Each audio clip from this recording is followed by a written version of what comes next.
আরজিকর কাণ্ডে প্রতিবাদ জানাতে কোনো জাঁকজমক থাকছে না বারাসাতের শতাব্দী প্রাচীন চট্টোপাধ্যায় পরিবারের দুর্গাপুজোতে। জৌলসীন আড়ম্বরহীন ভাবেই এবছর তাদের পারিবারিক এই পুজো হতে চলেছে। কাটছাট করা হয়েছে পুজোর বেশ কিছু আয়োজনেও। থাকবে না কোনো আলো রোশনাই, হবে না ভোগ বিতরণ এবং বস্ত্রদানের মতো সামাজিক কর্মসূচিও। শুধু থাকছে মায়ের পুজোর আচার ও রীতিনীতি। পরিবার সূত্রে খবর, আরজিকর মেডিকেল কলেজ ও হাসপাতালে চিকিৎসক ছাত্রীর ওপর নির্যাতন ও খুনের ঘটনা রীতিমতো নাড়া দিয়েছে চট্টোপাধ্যায় পরিবারকে।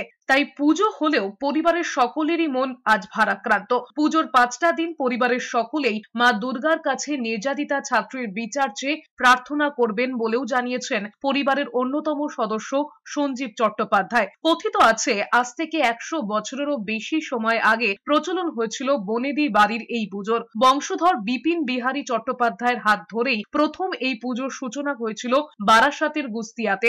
পরবর্তীতে সেই পুজো স্থানান্তরিত হয়ে চলে যায় কলকাতার শ্যামবাজারের যদু মিত্র লেনে। বংশ পরম্পরায় একসময় চট্টোপাধ্যায় পরিবারের এই পুজো হাত বদল হয়ে ফিরে আসে বারাসাতের সঞ্জীব চট্টোপাধ্যায়ের বাড়িতে। আমরা সবাই মিলে কালকে বসে ঠিক করেছি যেটা আমাদের পারিবারিক দুর্গোৎসব, কিন্তু এবার আমরা দুর্গোৎসব বলছি না, আমরা সেটাকে দুর্গা পূজা বলবো। এবং এটাই আমরা বলছি যে শুধুমাত্র মায়ের পুজো করার জন্য আমাদের পরিবারগতভাবে যেটুকু প্রয়োজন আমরা সেটুকুই রাখবো। কোনো আলোর রোশনাই থাকবে না, বাজনা থাকবে না, সামনে যে বড় তোরণ হয় সেটা থাকবে না।